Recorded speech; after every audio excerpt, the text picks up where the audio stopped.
Welcome प्रिया।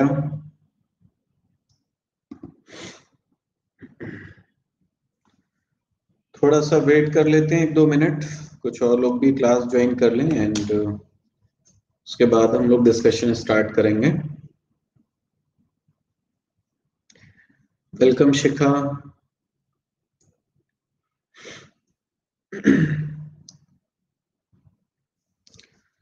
आप सभी लोगों का स्वागत है आज की इस स्पेशल क्लास में।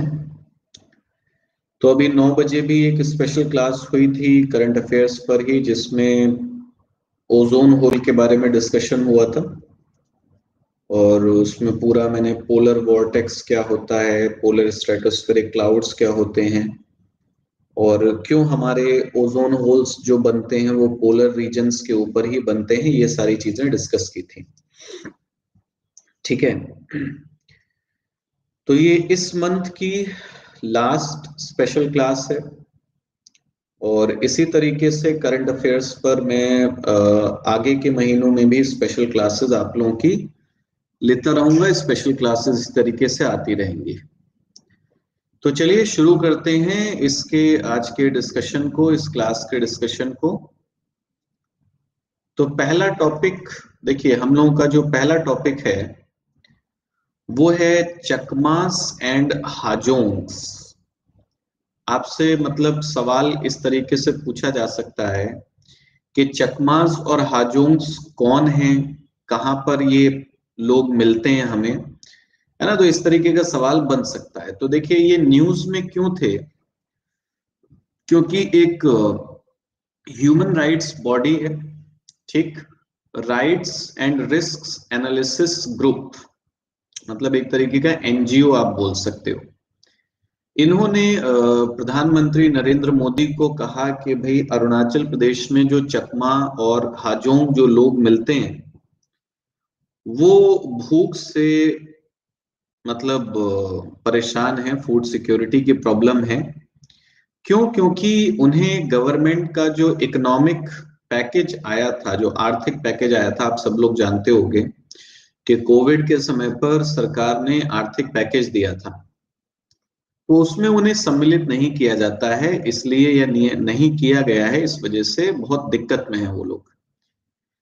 अब स्टेट गवर्नमेंट जो है, मतलब अरुणाचल प्रदेश की जो राज्य सरकार है, उसने वल्नरेबल जो सेक्शन है ना, समाज का जो एकदम निचला वर्ग है, उसके लिए आर्थिक पैकेज घोषित किया था, जिसमें बाकी चीजों के साथ 5 किलोग्राम चावल और 1 किलोग्राम दाल जो है पर हेड, है ना, प्रति व्यक्ति देने की बात हुई थी। और किसके अंतर्गत था ये? प्रधानमंत्री गरीब अन्न योजना के अंतर्गत। तो ये प्रधानमंत्री गरीब अन्न योजना आप लोग याद रखोगे कि हर एक व्यक्ति को 5 किलोग्राम चावल और 1 किलोग्राम दाल देने की बात इसमें की गई थी। लेकिन ये जो पैकेज था, इस पैकेज के अंदर चकमा और हाजोंग जो लोग हैं अरुणाचल प्रदेश में, इन्हें सम्मिलित नहीं किया गया था। इस वजह से ये जो एनजीओ है, इसने ये मुद्दा उठाया था।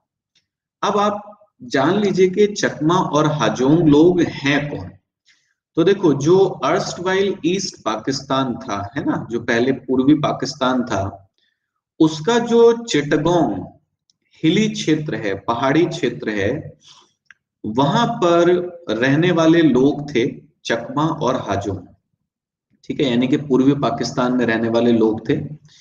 अब जिस क्षेत्र में ये लोग रहते थे, वहां पर एक कर्णफुली रिवर, कर्णफुली नदी का नाम आप लोगों ने सुना होगा बांग्लादेश में। तो कर्णफुली नदी पर एक डैम बनाया गया, कप्ताई डैम। ठीक है, और इस कप्ताई बांध परियोजना की वजह से इन लोगों का जो इलाका था, जिस क्षेत्र में ये लोग रहते थे, वो डूब गया। ठीक है, और डूबने की वजह से ये लोग, गुड मॉर्निंग अनु सिंह, ये लोग अपने नेटिव प्लेस को, अपने स्थानीय क्षेत्र को छोड़ करके चले आए। साथ ही साथ ये भी याद रखोगे कि जो चकमा है वो बुद्धिस्ट लोग हैं और हाजोंग जो है वो हिंदू हैं। तो ये भी बात हुई कि भाई रिलीजियस परसिक्यूशन वहां पर इन लोगों का हो रहा था, मतलब धार्मिक रूप से उत्पीड़न इन लोगों का किया जा रहा था पूर्वी पाकिस्तान में।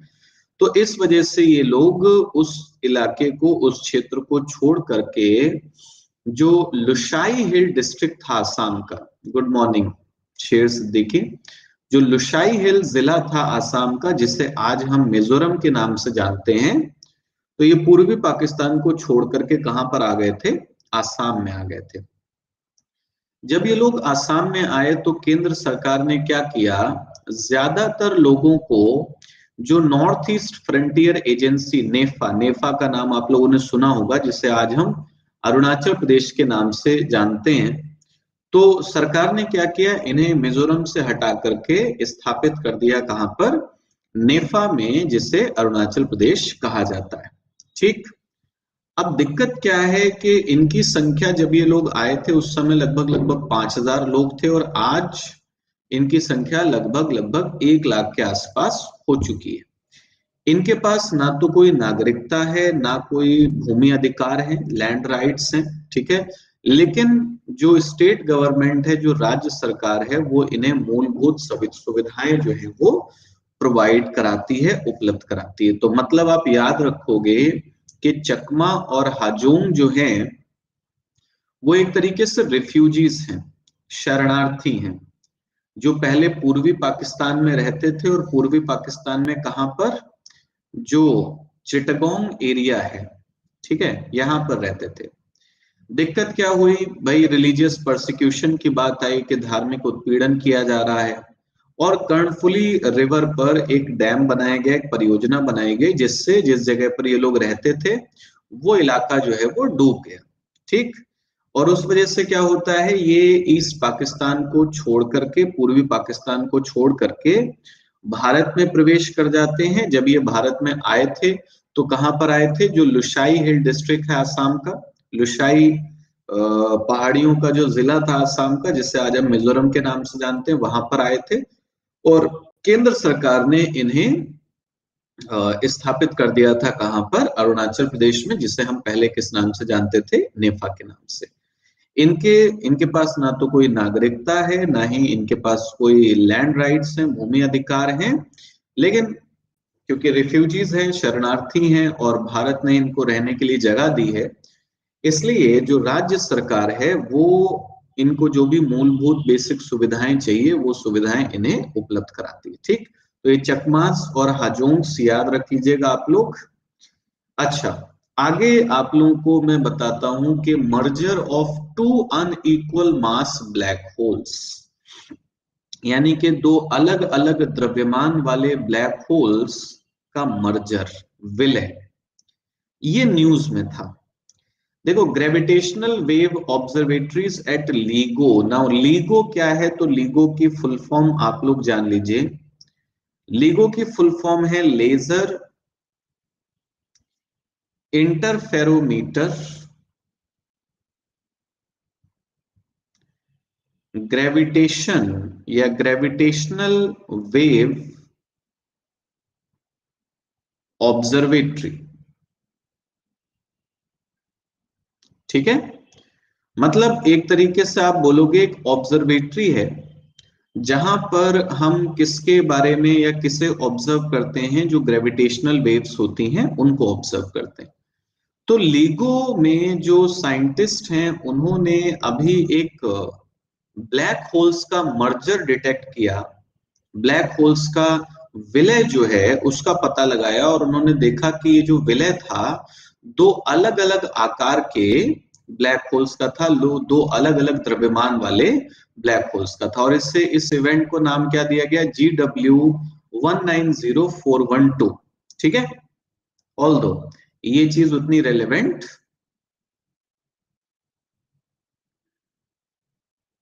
नहीं है, ठीक है, ये चीज उतना ज्यादा रिलेवेंट नहीं है, लेकिन आप थोड़ा सा लीगो की जो फुल फॉर्म है वो फुल फॉर्म याद रख लीजिएगा।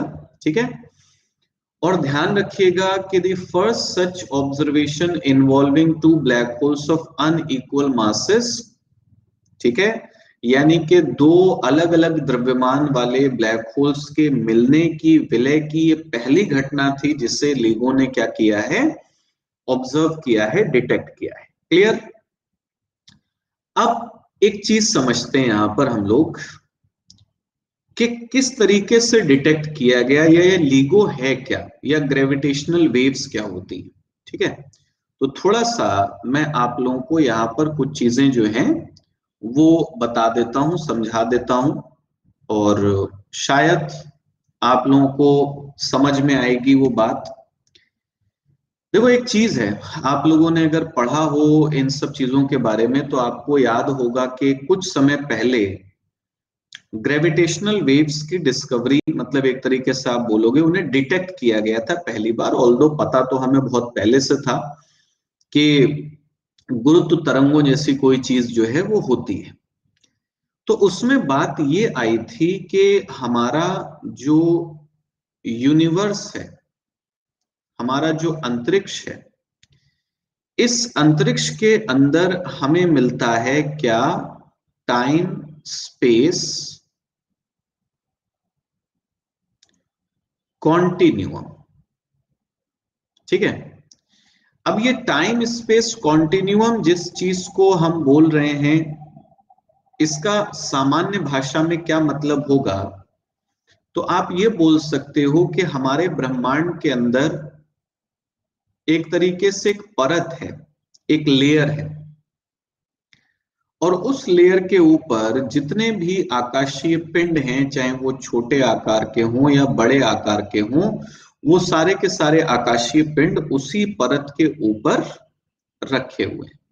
ठीक, जैसे आप मान सकते हो कि आप अगर एक चादर को फैला दें, ठीक है, और उस चादर के ऊपर अलग अलग आकार की बॉल्स जो हैं या फिर पिंड जो हैं वो रख दें, तो जिस तरीके से वो चादर फैली हुई होगी एक रूम के अंदर, है ना, एक कॉटन शीट जो है या कपड़े की चादर आप अगर फैला लें और उसके ऊपर अलग अलग आकार की वस्तुएं जो हैं, पिंड जो हैं वो रख दें, ठीक उसी तरीके से वैज्ञानिक बोल रहे हैं कि हमारे अंतरिक्ष में भी, हमारे स्पेस में भी एक परत जैसी है जिसे हम बोलते हैं टाइम स्पेस कॉन्टिन्यूअम, और जितने भी ऑब्जेक्ट्स हैं, जितने भी आकाशीय पिंड हैं, ये सारे के सारे उसी के ऊपर रखे हुए।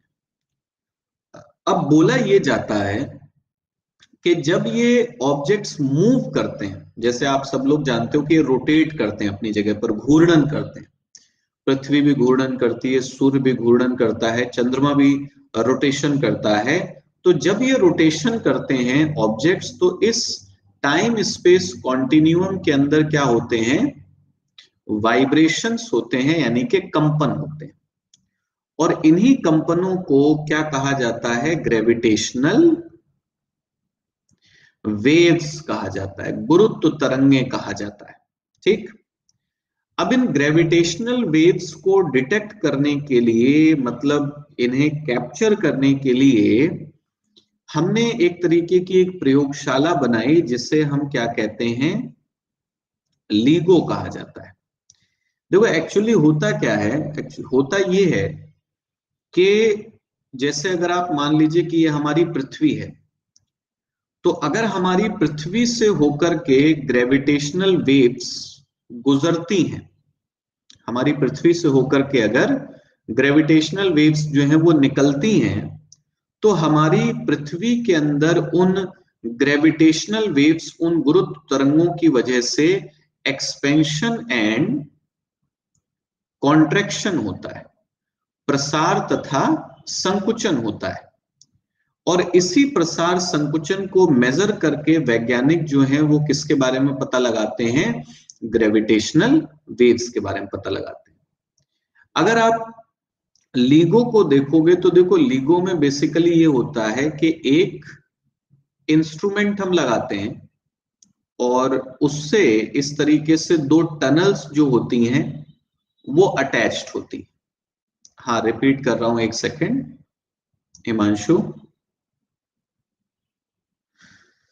मतलब एक बार फिर से मैं आपको बताता हूं कि देखो जो ग्रेविटेशनल वेव्स हैं वो क्या है, मतलब अगर आपसे गुरुत्व तरंगें कभी पूछ लिया जाए तो वैज्ञानिकों का ये मानना है कि in our universe there is a layer, okay, एक परत है which is called time space कॉन्टिन्यूअम।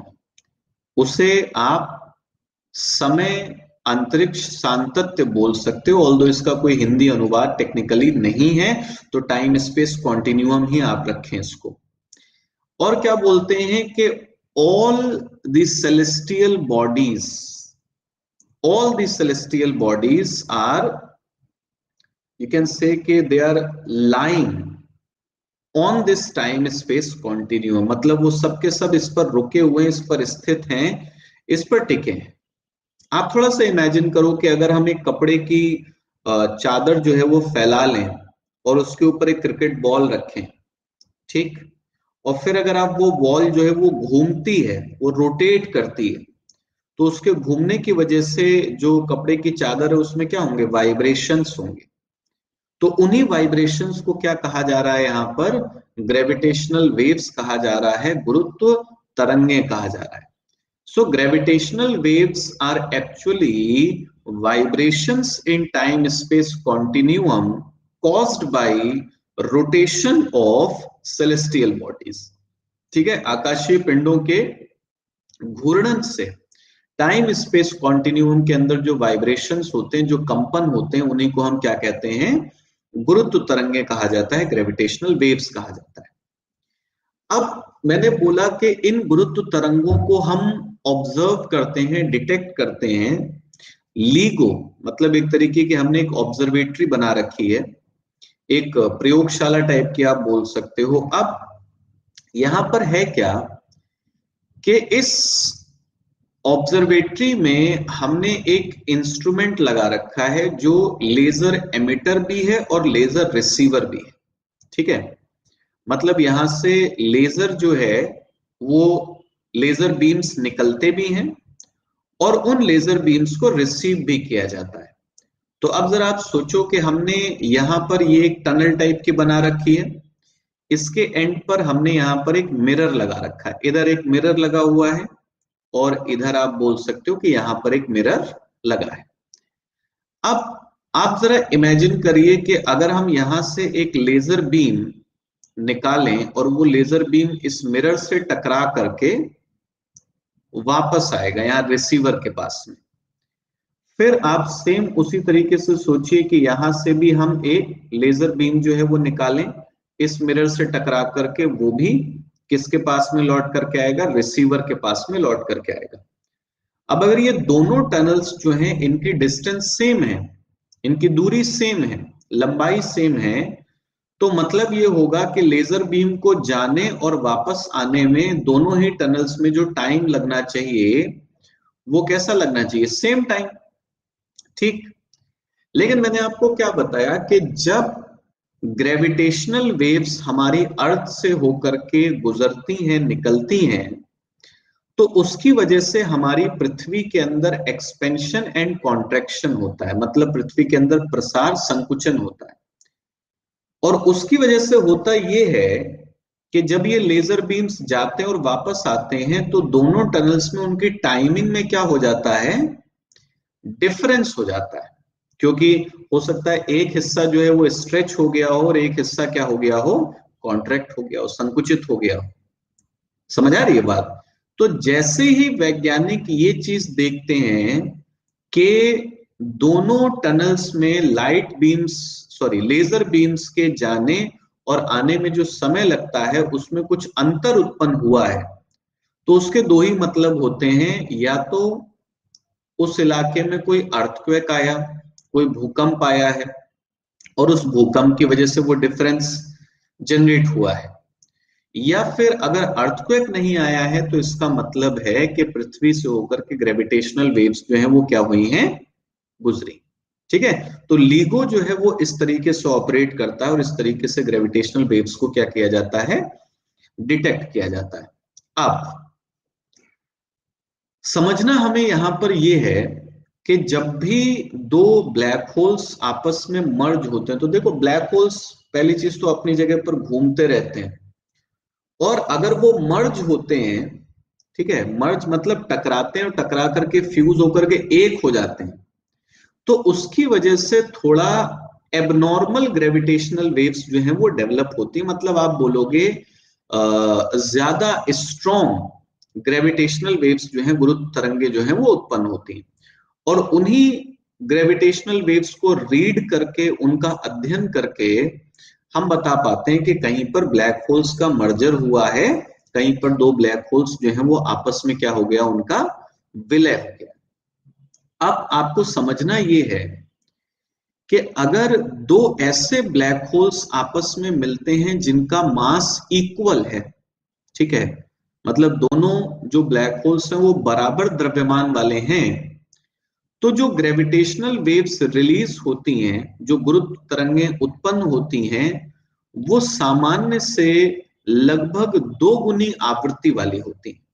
क्या याद रखोगे? सामान्य से लगभग 2 गुनी आवृत्ति वाली होती है। बट अगर दो ऐसे ब्लैक होल्स मर्ज कर रहे हैं, दो ऐसे ब्लैक होल्स आपस में मिलते हैं जिनका द्रव्यमान अलग अलग है, अनइक्वल मास के हैं, तो वैज्ञानिक क्या बोलते हैं कि उससे जो ग्रेविटेशनल वेव्स उत्पन्न होती हैं, जो गुरुत्व तरंगें उत्पन्न होती हैं, उनकी आवृत्ति 3 गुना होती है। यानी कि जो आप बोलोगे इंटेंसिटी होती है ग्रेविटेशनल वेव्स की, वो क्या हो जाती है, बढ़ जाती है। क्लियर? तो यहां से आपके काम का क्या है? यहां से आपके काम का है LIGO, ठीक है। बाकी कोई भी ऐसा पॉइंट नहीं है जिस पर कोई बहुत इंपॉर्टेंट क्वेश्चन आपसे पूछा जा सकता है। हाँ, थोड़ा सा ये याद रख लीजिएगा कि इक्वल मास के ब्लैक होल्स अगर मर्ज होते हैं तो हमें किस प्रकार की ग्रेविटेशनल वेव्स मिलेंगी, और अनइक्वल मास के अगर ब्लैक होल्स मर्ज होते हैं तो हमें किस प्रकार की ग्रेविटेशनल वेव्स देखने को मिलेंगी। ये चीजें यहां से आपके लिए, आपके एग्जाम के पॉइंट ऑफ व्यू से इंपॉर्टेंट है। बट इससे भी ज्यादा इंपॉर्टेंट है कि what is a black hole. एक ब्लैक होल होता क्या है? देखो, ब्लैक होल की जब हम बात करते हैं, इस चीज को जब हम लोग पढ़ते हैं, तो मैं आपको एक चीज बताऊं कि एक वैज्ञानिक है जिनका नाम है सुब्रमण्यम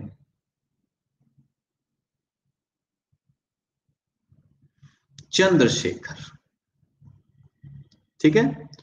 सुब्रमण्यम चंद्रशेखर भारत में पैदा हुए थे और इन्होंने जो भी रिसर्च वगैरह की वो यूएस में जाकर के की थी। तो इन्होंने एक कॉन्सेप्ट दी थी जिसे हम क्या कहते हैं, चंद्रशेखर लिमिट कहा जाता है, चंद्रशेखर सीमा कहा जाता है।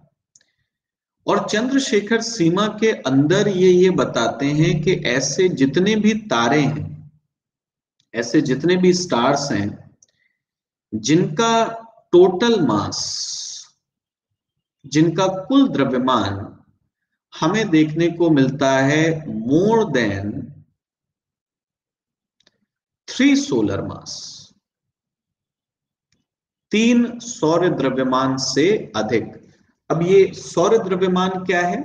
सौर द्रव्यमान एक यूनिट है to measure total mass of different stars, and 1 solar mass is equal to total mass of the sun। यानी कि हमारे सूर्य का कुल जितना भी द्रव्यमान है उसे हम सौर द्रव्यमान कहते हैं।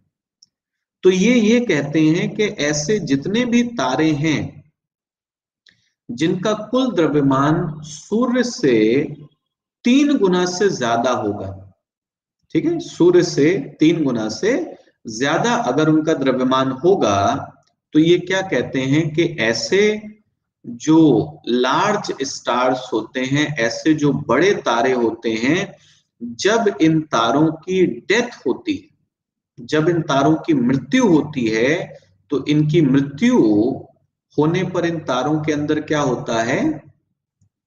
इंटरनल कोलैप्स, आंतरिक विध्वंस। आंतरिक विध्वंस का मतलब होता है कि ये तारे अपनी ग्रेविटी के इन्फ्लुएंस में, अपने गुरुत्व बल के प्रभाव में अंदर की ओर क्या होना शुरू हो जाते हैं, क्रम्बल होना शुरू हो जाते हैं, टूटना शुरू हो जाते हैं।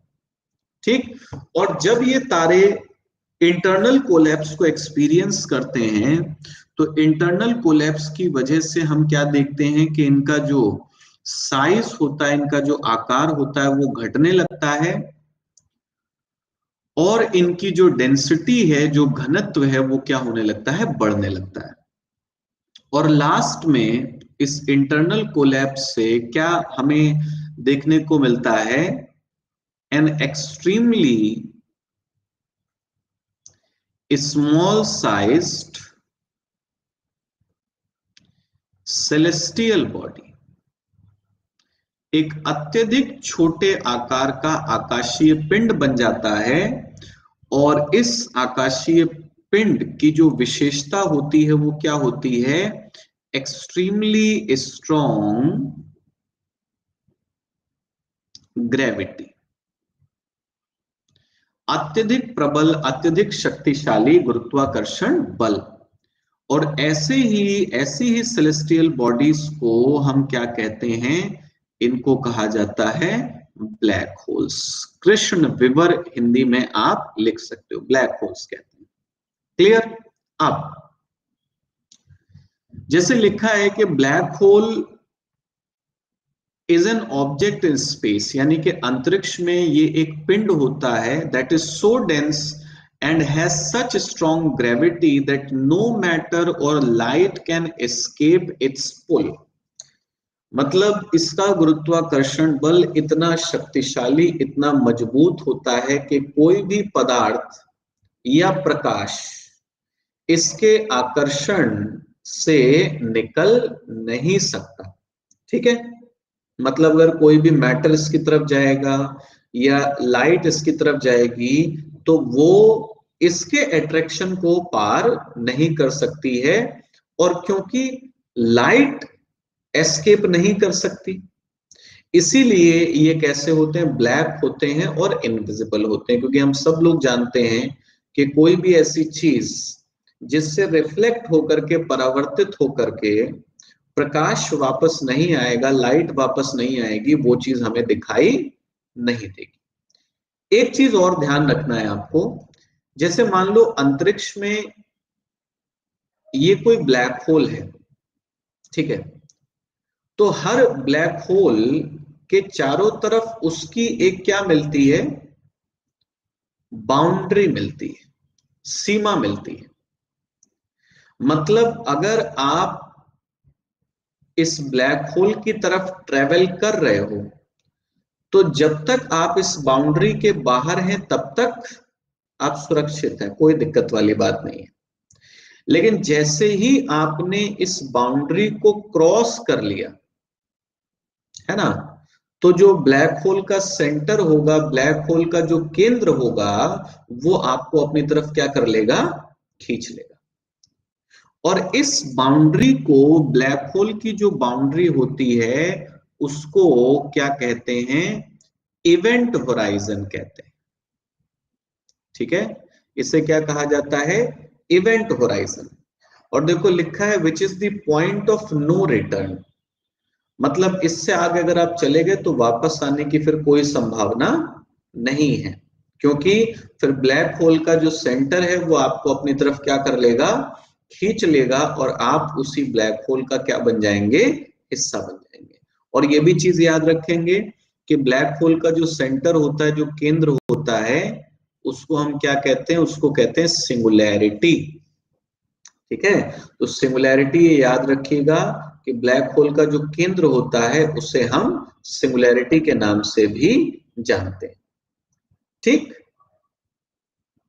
और एक चीज और ध्यान रखेंगे कि अगर कभी आपसे मान लीजिए हाइपोथेटिकल क्वेश्चन पूछ लिया जाए कि क्या कोई तरीका है कि हम इवेंट होराइजन को क्रॉस भी कर जाएं और ब्लैक होल से हम बाहर भी निकल जाएं, तो तरीका ये है that you need to travel faster than the speed of light, है ना, आपको प्रकाश की गति से तेज चलना होगा। अगर आप ऐसा कर सकते हो तो आप ब्लैक होल में जाकर के भी वहां से निकल सकते हो।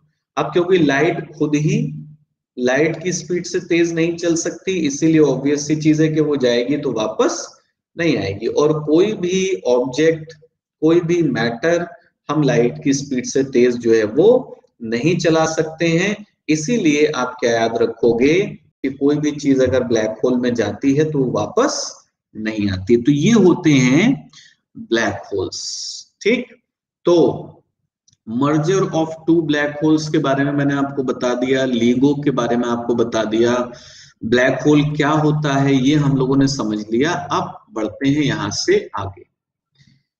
देखो, new list of cyclone names. आप लोगों को याद होगा एक चक्रवात आया था अम्फान, याद है? एक साइक्लोन आया था अम्फान, पढ़ा था आप लोगों ने? तो एक्चुअली मैं यहां पर आप लोगों को थोड़ा सा ये बताता हूं, एक मतलब थोड़ी सी हिस्ट्री टाइप की बता देता हूं आप लोगों को। देखिए, एक्चुअली पॉइंट ये है कि WMO यानी कि वर्ल्ड मेट्रोलॉजिकल ऑर्गेनाइजेशन, ठीक है, WMO और economic and social commission for Asia and the Pacific, ठीक है, इसको हम क्या बोलते हैं? ESCAP, economic and social commission for Asia and Pacific, Asia तथा प्रशांत के लिए आर्थिक एवं सामाजिक आयोग। तो विश्व मौसम संगठन जो है WMO और एस्केप जो है, इन दोनों ने मिल करके 1972 में 1972 में एक मतलब एक तरीके से आप बोलोगे एक पैनल बनाया, पैनल ऑन ट्रॉपिकल साइक्लोन्स, उष्ण कटिबंधीय चक्रवातों पर एक पैनल का निर्माण किया गया। आप बोल सकते हो कि ये जो थी वो एक इंटर गवर्नमेंटल बॉडी थी, ठीक है, एक अंतर सरकारी आयोग था या एक अंतर सरकारी संस्था टाइप की थी। अब इस पैनल का काम क्या था? देखो, इस पैनल का काम ये था कि जो इंडियन ओशन है ना, इंडियन ओशन का जो उत्तरी हिस्सा है यानी कि अरेबियन सी और बे ऑफ बंगाल, इसमें उत्पन्न होने वाले चक्रवातों पर क्या रखना? नजर रखना, ठीक है। मतलब अरब सागर में, बंगाल की खाड़ी में जो भी चक्रवात उत्पन्न होते हैं उन चक्रवातों को मॉनिटर करना, ठीक। तो इस पैनल का काम क्या था? इस पैनल का काम था to monitor origin of tropical cyclones in Arabian Sea and Bay of Bengal, अरब सागर तथा बंगाल की खाड़ी में उष्ण कटिबंधीय चक्रवातों की उत्पत्ति की निगरानी करना। यह पैनल कब बनता है? 1972 में। अब सुनिए, 1972 में जब ओरिजिनली ये पैनल बनता है तो इसके जो सदस्य थे वो सदस्य कौन कौन थे? तो मेंबर कंट्रीज अगर हम देखें at that point of time, member countries जो थी उसमें आप लिखोगे बांग्लादेश, ठीक है, India, Myanmar, Pakistan, Sri Lanka and Thailand. ठीक है, तो बांग्लादेश, भारत, म्यांमार, पाकिस्तान, श्रीलंका और थाईलैंड, ये 6 देश जो हैं ये ओरिजिनली उस पैनल ऑन ट्रॉपिकल साइक्लोन्स के मेंबर थे। फिर हम क्या देखते हैं कि 1982 में एंट्री हो जाती है इसमें किसकी? मालदीव्स की। ठीक है, तो मालदीव्स जो है वो मेंबर बन जाता है कब? 1982 में। और फिर हम देखते हैं 1997 में इसका मेंबर बन जाता है कौन? ओमान। तो इसका मतलब वर्तमान समय में इसके जो मेंबर्स हैं, इसके जो सदस्य हैं वो कितने हैं? 8। अब आप सोच रहे होंगे कि ये क्या बात क्या चल रही है, तो मैं आपको एक चीज यहां पर बता रहा हूं, सुनो मेरी बात ध्यान से। पूरी दुनिया में जो वर्ल्ड मेट्रोलॉजिकल ऑर्गेनाइजेशन है, जरा कॉन्टेक्स्ट समझ लेना सब लोग, पूरी दुनिया में वर्ल्ड मेट्रोलॉजिकल ऑर्गेनाइजेशन, विश्व मौसम संगठन जो है, उसने क्या बना रखे हैं? Regional specialised meteorological centres. ठीक है, इनको शॉर्ट में क्या लिख देते हैं? RSMC। ठीक, अलग अलग क्षेत्रों के लिए अलग अलग इस तरीके के क्षेत्रीय विशेषीकृत मौसम केंद्र जो हैं वो विश्व मौसम संगठन ने बना रखे। उसी में से एक जो RSMC है, रीजनल स्पेशलाइज्ड मेट्रोलॉजिकल सेंटर है, वो है हमारा IMD, जो इंडियन मेट्रोलॉजिकल डिपार्टमेंट है, वो भारत का जो मौसम विभाग है वो, ये WMO के द्वारा रिकॉग्नाइज्ड एक RSMC है, रीजनल स्पेशलाइज्ड मेट्रोलॉजिकल सेंटर है। ठीक, ये आपको याद रखना है। अब हमारा ये जो रीजनल स्पेशलाइज्ड मेट्रोलॉजिकल सेंटर है, इसका काम क्या है?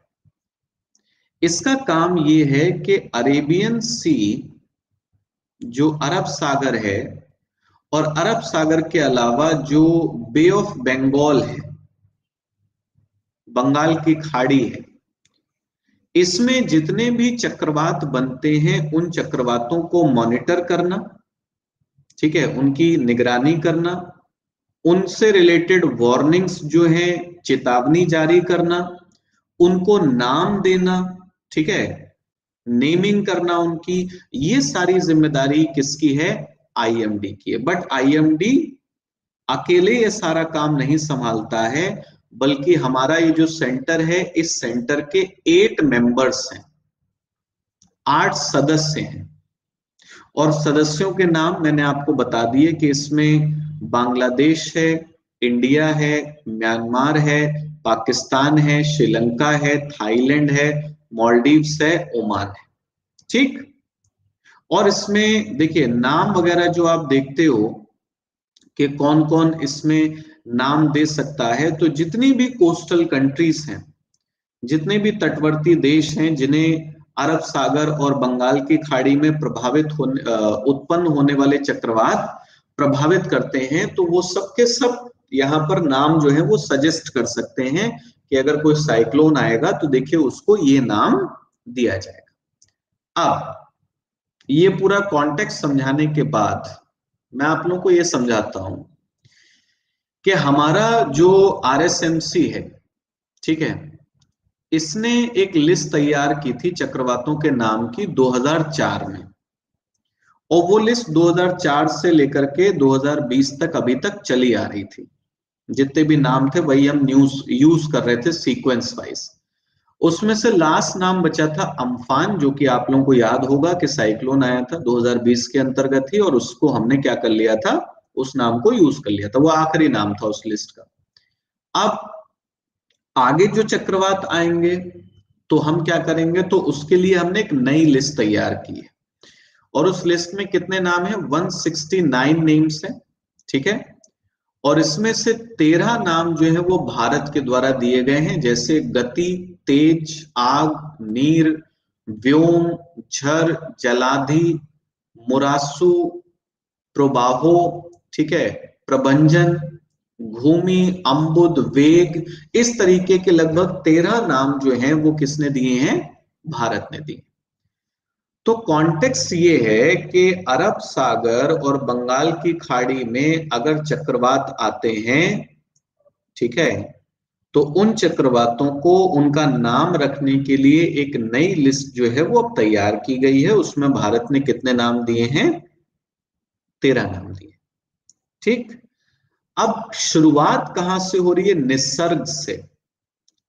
तो अगर आप लोग सच में करंट अफेयर्स पढ़ते हो, थोड़ा सा टच में रहते हो, तो अभी एक चक्रवात आया था अम्फान के बाद, जो साइक्लोन आया था उसको क्या नाम दिया गया था, अम्फान के बाद जो चक्रवात आया था उसे निसर्ग ही नाम दिया गया है, ठीक है।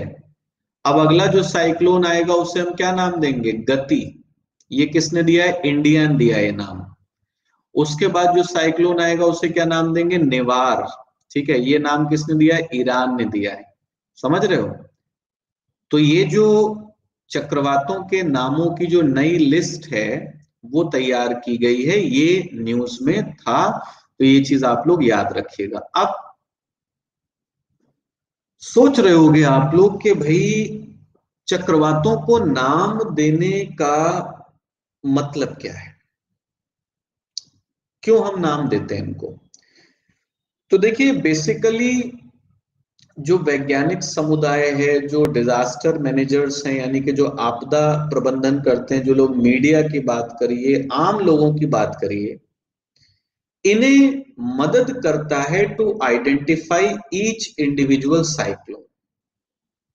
मतलब कोई चक्रवात अगर उत्पन्न हुआ है तो लोग उसे पहचान पाए कि ये कौन सा चक्रवात है, वैज्ञानिक समुदाय उसे पहचान पाए, आपदा प्रबंधन करने वाले मीडिया के लोग जो कवर कर रहे हैं उन्हें पता हो कि हम किस चक्रवात के बारे में बात कर रहे हैं, तो इसलिए नाम दिया जाता है।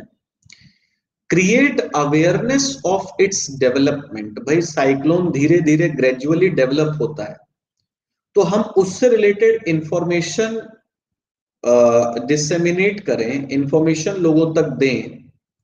तो हम क्या बताएंगे कि किस चक्रवात के बारे में हम बात कर रहे हैं, है ना। आप सिंपली ये तो नहीं बोल सकते ना कि बंगाल की खाड़ी में जो साइक्लोन उत्पन्न हुआ है।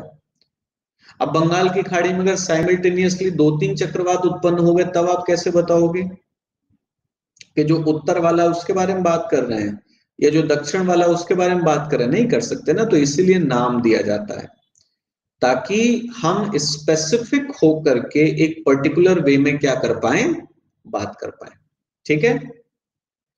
तो ये एक मतलब लॉजिक होता है साइक्लोन्स को नाम देने का, कि चाहे डिजास्टर मैनेजमेंट की बात हो, चाहे रिकॉर्ड्स की बात हो, चाहे साइंटिफिक कम्युनिटी की बात हो, या आम लोगों की बात हो, मीडिया की बात हो, सब लोगों को स्पेसिफिकली पर्टिकुलरली पता हो कि हम किस साइक्लोन के बारे में बात कर रहे हैं, चक्रवात के बारे में बात कर रहे हैं।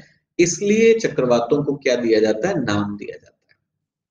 लेकिन एक चीज और याद रखिएगा कि पूरी दुनिया में जो उष्ण कटिबंधीय चक्रवात उत्पन्न होते हैं उन्हें अलग अलग क्षेत्रों में अलग अलग नाम से भी जाना जाता है।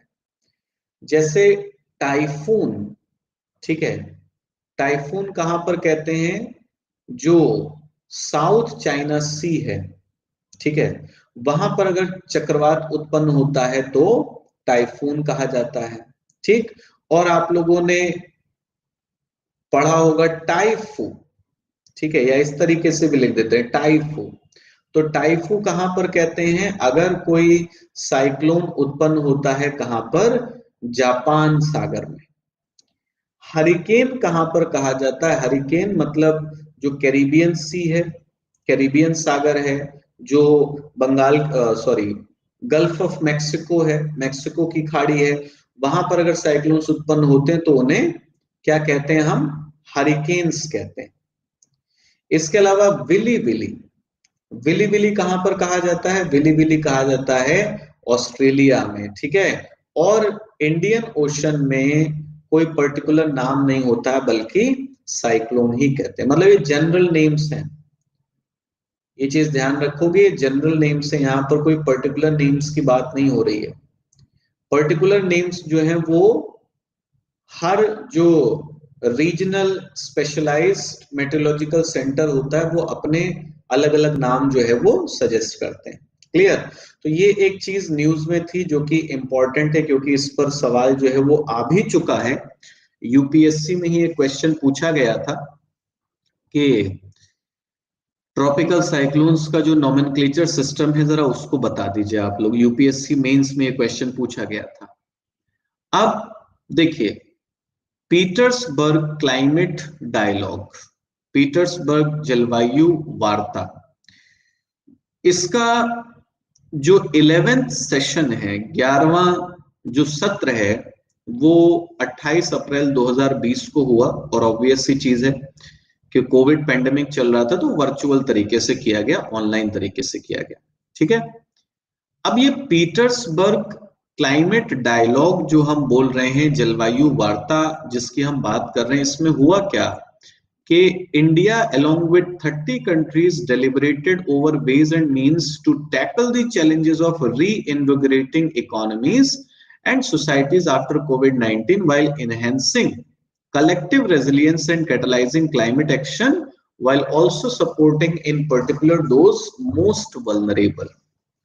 मतलब क्या है कि मैं आपको ये बताता हूं, ये पीटर्सबर्ग क्लाइमेट डायलॉग ये है क्या, कब शुरू हुआ और ये इसका उद्देश्य क्या है।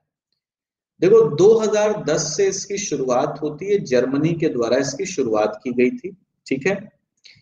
बेसिकली ये जर्मन चांसलर जो है एंजेला मार्केल, ठीक है, उनका एक इनिशिएटिव था, उनका एक प्रयास था। hosted by German Federal Ministry of Environment, Nature Conservation, Building and Nuclear Safety, यानी कि एक तरीके से आप बोलोगे जर्मनी का जो पर्यावरण मंत्रालय है उसके द्वारा ये होस्ट किया जाता है, आयोजन वो करता है। इसका उद्देश्य क्या है? उद्देश्य है informal high level political discussion focusing both on international climatic negotiations and advancement of climate action. कुल मिलाकर के आप ये बोलोगे कि जलवायु परिवर्तन से संबंधित जो मुद्दे हैं, है ना, उन मुद्दों पर चर्चा करने के लिए एक तरीके से ये एक सेशन जो है, सत्र जो है वो आयोजित किया जाता है हर साल, ताकि जो भी मेंबर कंट्रीज हैं, जो भी सदस्य देश हैं, वो एक साथ आकर के बैठ सकें, वार्तालाप कर सकें और जो फ्यूचर कोर्स ऑफ एक्शन है कि भविष्य में हमें क्या करना है जलवायु परिवर्तन से बचने के लिए, जलवायु परिवर्तन के प्रभावों को कम करने के लिए, उन सब चीजों पर क्या हो सके, डिस्कशन हो सके, ठीक है। तो ये सारी चीजें आप लोग पीटर्सबर्ग क्लाइमेट डायलॉग जो है उसके बारे में याद रख लीजिएगा। अच्छा, अब ये एक दो टॉपिक्स हैं, देखो, जैसे study on Chinese dams on Mekong and Brahmaputra river. तो चीन जो है वो मेकोंग नदी जो कि साउथ ईस्ट एशिया में बहती है, वहां पर 1990 से उसने बांध बनाना शुरू किया था और लगभग 11 बांध जो है वो बना चुका है, ठीक। अब ये बांध बनाने से दिक्कत क्या है कि मेकोंग नदी बहुत बड़ी नदी है, बहुत महत्वपूर्ण नदी है साउथ ईस्ट एशिया की, तो उसकी वजह से वो उस नदी के पानी को क्या कर ले रहा है, रोक ले रहा है। अब अगर पानी रुकेगा तो नदी का जो नेचुरल फ्लो है, प्राकृतिक जो प्रवाह है, वो उससे प्रभावित होगा, ठीक है। और अगर प्राकृतिक प्रवाह जो है वो प्रभावित होता है तो उसके इकोलॉजिकल इफेक्ट्स हो सकते हैं, उसके इकोनॉमिक इफेक्ट्स जो हैं वो हो सकते हैं, तो कई तरीके से प्रभाव हमें इसका देखने को मिलेगा। अच्छा, यही चीज हम लोगों ने देखी कि चीन ने ब्रह्मपुत्र नदी पर डैम बनाना शुरू किया था।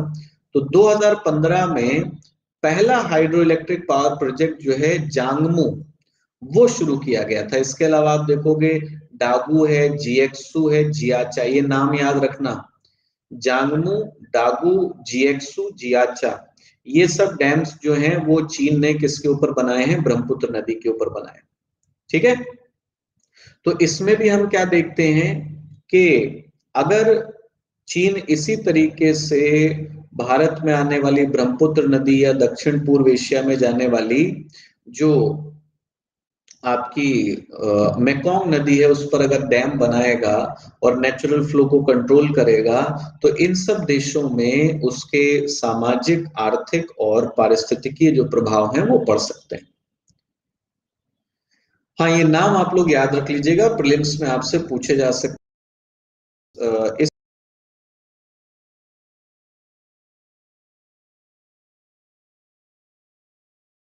महीना है, ठीक है, मैं आप सभी लोगों को बता दूं, जनवरी का जो मंथ है उस मंथ में लगातार आप लोगों की करंट अफेयर्स पर स्पेशल क्लासेस आएंगी। ठीक है, तो आप मेरी प्रोफाइल पर जाकर के एक बार चेक कर लीजिएगा कि कब से क्लासेस शुरू हो रही हैं, कब कब क्लासेस हैं, फ्री क्लासेस रहती हैं। ठीक, और इसमें अब जो करंट अफेयर्स में प्रोवाइड कराऊंगा वो करंट अफेयर्स आपका हिंदी में भी रहेगा और साथ ही साथ इंग्लिश में भी रहेगा, और इसी तरीके से इंपॉर्टेंट टॉपिक्स करंट अफेयर्स के हिंदी अंग्रेजी दोनों भाषाओं में मैं आप लोगों के लिए लेकर के आता रहूंगा।